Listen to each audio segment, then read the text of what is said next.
আপনারা শেরপুরের সাংবাদিক ভাইরা আসছেন, এই জন্য আমি আমার অন্তঃস্থল থেকে আপনাদেরকে ধন্যবাদ এবং কৃতজ্ঞতা জানাচ্ছি। আসলে মূলত আজকে এই আয়োজনটা সৌজন্যমূলক। এটা কোনো রাজনৈতিক অনুষ্ঠান নয় বা রাজনৈতিক কোনো বিষয় নয়। এটা আমার ব্যক্তিগত একটা বিষয়। আমি একজন শেরপুরের মানুষ, শেরপুরের একজন জনপ্রতিনিধি হিসেবে সুদীর্ঘ সময় আপনাদের সাথে আমি কাজ করেছি এবং এখন আমি জনগণের সেবার জন্য নিজেকে ব্রত রেখেছি। আপনারা সকলে জানেন যে আমি একটা রাজনৈতিক দলের কর্মী ছিলাম এবং এখনও আছি। তো সেই কারণে আমি মনে করি যে সকল মানুষের সকল শ্রেণী পেশা মানুষের সাথে সুসম্পর্ক রাখা দরকার এবং তাদের সাথে আলাপ আলোচনা করা দরকার এবং সেই কারণের জন্যই মূলত আজকে আপনাদেরকে আমি আমার এই ছোট্ট পরিসরে আপনাদেরকে আহ্বান জানিয়েছি। আপনারা এসছেন, এই জন্য আমি আবারও আপনাদেরকে আমি ধন্যবাদ জানাচ্ছি, কৃতজ্ঞতা জানাচ্ছি।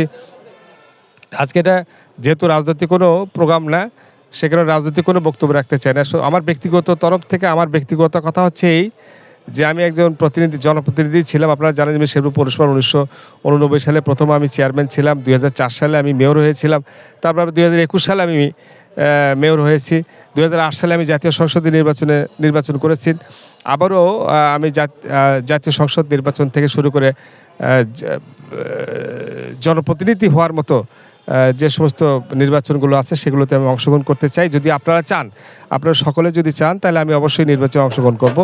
আমি আশা করি, প্রত্যাশা করি যে আমার ভালো কাজগুলো, ভালো দিকগুলো আপনারা তুলে ধরবেন সমাজের কাছে, দেশের কাছে, জাতির কাছে, এবং আমি যদি কোনো খারাপ কাজ করি সেটাও আপনারা তুলে ধরবেন, সে ব্যাপারে আমার কোনো আপত্তি থাকবে না। এজন্য আমি আপনাদের সকলের কাছে অনুরোধ করব যে আমার সকল বিষয়ে আপনারা দেখভাল করবেন। আপনাদের আন্তরিক সহযোগিতা পেলে নিশ্চয়ই ইনশাল্লাহ আমি আরও অনেক দূর যেতে পারবো বলে আমি বিশ্বাস করি। তো আমি আর কথা দীর্ঘায়িত করব না। আমার আয়োজনের জন্য যদি কোনো ভুল ত্রুটি হয়ে থাকে ক্ষমাসুন্দর দৃষ্টিতে দেখবার অনুরোধ জানিয়ে আমি আমার কথাগুলো শেষ করছি। আল্লাহ হাফেজ। বাংলাদেশ জিন্দাবাদ। শহীদ জামরক, দেশনেত্রী আপসনেত্রী বেগম খালেদা জিয়া জিন্দাবাদ। তারুণের অহংকার জননেতা দেশনায়ক তারেক রহমান জিন্দাবাদ। সবাইকে ধন্যবাদ।